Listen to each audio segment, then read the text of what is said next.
کہ ایک مسلمان ہمارے ایک ہندو کو مارے گا، ہم 100 مسلمانوں کو ماریں گے۔ جب تک ہم مسلمانوں کو نہیں ماریں گے، یہ راکشس، یہ آتاتائی کبھی یہ نوجواں مسلم تدبر بھی کیا تو نے، وہ کیا گردوں تھا تو جس کا ہے ایک ٹوٹا ہوا تارا، تجھے اس قوم نے پالا ہے آغوش محبت میں، کچل ڈالا تھا جس نے پاؤں میں تاج سر دارا۔ موضوع سامعین کرام، بڑے افسوس کے ساتھ یہ کہنا پڑ رہا ہے کہ آج ہمارے پیارے وطن بھارت میں ایک ایسی آندھی چلی ہے کہ ہر شخص جو بھی اٹھتا ہے وہ پیغمبر اسلام، محسن انسانیت محمد رسول اللہ صلی اللہ تعالی علیہ وسلم کی شان میں نازیبا کلمات ادا کرتے ہوئے نظر آتا ہے۔ آج سیاست کے نام پر اپنے سیاست کی روٹی سینکنے کے لیے، پاپولیرٹی بڑھانے کے لیے، پبلسٹی پانے کے لیے کوئی بھی شخص، کوئی بھی پاکھنڈی، کوئی بھی بابا اٹھتا ہے اور اسلام کے خلاف، کبھی پیغمبران اسلام کے خلاف، کبھی بانیان اسلام کے خلاف آوازیں اور کتوں کی طرح بھونکتا ہوا نظر آتا ہے۔ ابھی مہاراشٹر کے اندر ایک بابا نے بیان دیا، محمد رسول اللہ صلی اللہ تعالی وسلم کی شان میں اس نے گستاخی کی، ایسی گستاخی جس کو زبان پر لانا بھی محال۔ اور ابھی آج ہی کی ویڈیو وائرل ہوئی، راجستھان میں بالوترا کے اندر ایک شخص ہے، وہ پبلک کے سامنے، لوگوں کے سامنے کھڑے ہو کر بیان دے رہا ہے کہ اگر مسلمان ایک کو ماریں گے تو ہم 100 مسلمانوں کو ماریں گے۔ جس طرح کچھ سالوں پہلے اتر پردیش کے سی ایم، جو آج سی ایم کی ایک کانسٹیٹیوشنل باڈی کی حیثیت سے، کانسٹیٹیوشنل باڈی کی حیثیت سے سی ایم بنے ہوئے ہیں، ان کا بھی بیان آیا تھا کہ اگر مسلمان ایک کو مارے گا تو ہم 10 کو ماریں گے۔ آپ ذرا دیکھیں آج بھارت کے اندر، اس دیش کے اندر کیسے قانون بنے ہوئے ہیں۔ ایک عالم، ایک مسلمان ایک شعر پڑھ کر اس کو جیل میں ڈال دیا جاتا ہے۔ بھارت میں 2 طرفہ قانون کام کر رہے ہیں، مسلمانوں کے لیے دوسرا قانون ہے تو غیروں کے لیے دوسرا۔ آج وہ بابا کھلے عام سڑکوں پر گھوم رہا ہے اور سیاسی لیڈران کے ذریعے ان کو حمایت دی جا رہی ہے۔ وہ بابا راجستھان کے اندر لوگوں کے سامنے بھڑکاؤ بیان دیتا ہے، اس کے اوپر کوئی کارروائی نہیں ہوتی، اور وہ لوگوں سے کہتا ہے اگر ایک کو ماریں گے تو 100 مسلمانوں کو گھر میں گھس کر ماریں گے۔ لیکن اس بابا کو یہ معلوم نہیں ہے کہ ہم اس قوم کے ماننے والے ہیں جو 313 کو لے کر 100 کے ہزاروں کے مقابلے میں چلے جاتے ہیں۔ ہم اس سعد بن ابی وقاص کو ماننے والے ہیں جو دریائے دجلہ میں 36,000 صحابہ کرام کو اتار دیتے ہیں اور ان گھوڑوں کی سم تک پانی میں نہیں جاتی۔ ہم اس خالد بن ولید کو ماننے والے ہیں جو جنگ یرموک کے موقع پر 60 صحابہ کو لے کر 60,000 کے مقابل میں جاتا ہے۔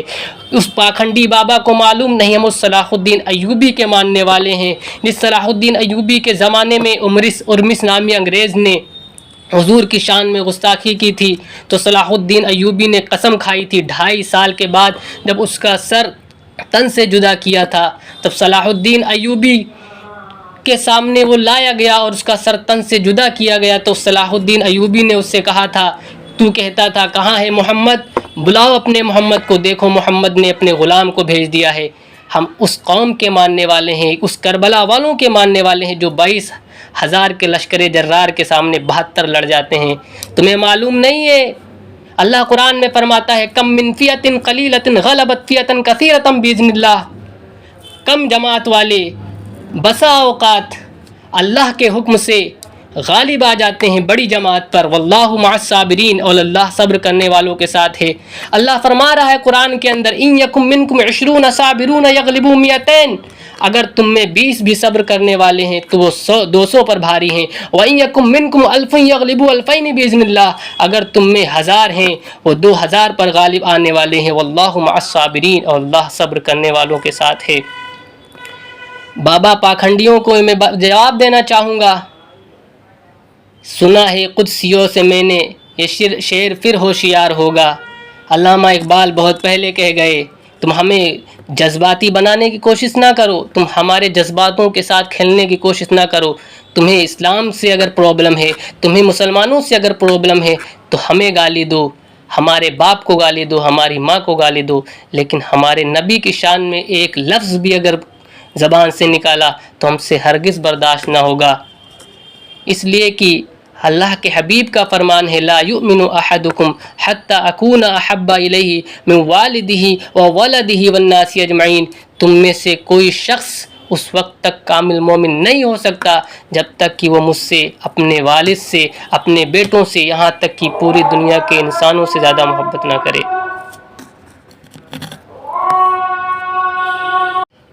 تم پولیٹکس کے لیے، تم سیاست کے لیے، تم اسلام کو بدنام کرنے کے لیے کبھی اسلام پر انگلیاں اٹھاتے ہو، لیکن کبھی جا کر اسلام کی تاریخ کو پڑھو۔ ہم اس نبی کے ماننے والے ہیں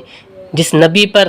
ایک بوڑھی عورت کوڑا کرکٹ ڈالا کرتی تھی، ایک مرتبہ وہ کوڑا نہیں ڈالتی تو نبی خود اس کی عیادت کے لیے جاتے ہیں۔ تو ہم اس اسلام کے ماننے والے ہیں جس کے قرآن میں یہ موجود ہے کہ اگر تم نے ایک انسان کو بے گناہ قتل کیا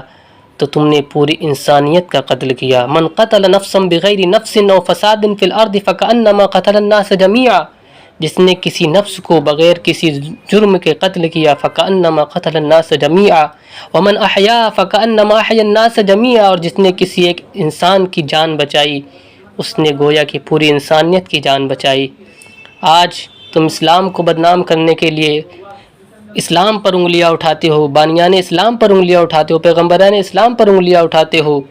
لیکن تمہیں معلوم نہیں ہے ٹل نہ سکتے تھے اگر جنگ میں اڑ جاتے تھے، پاؤں شیروں کے بھی میدان سے اکھڑ جاتے تھے، حق سے سرکش ہوا کوئی تو بگڑ جاتے تھے، تیغ کیا چیز ہم توپ سے لڑ جاتے تھے، نقش توحید کا ہر دل پہ بٹھایا ہم نے، زیر خنجر بھی یہ پیغام سنایا ہم نے، اور دی اذانیں کبھی یورپ کے کلیساؤں میں، کبھی افریقہ کے تپتے ہوئے صحراؤں میں، دشت تو دشت دریا بھی نہ چھوڑے ہم نے، بحر ظلمات میں دوڑا دیے گھوڑے ہم نے۔ جا کر پڑھو اسلام کی تاریخ کو، اسلام کی ہسٹری کو پڑھو، تب معلوم ہوگا اسلام ہے کیا۔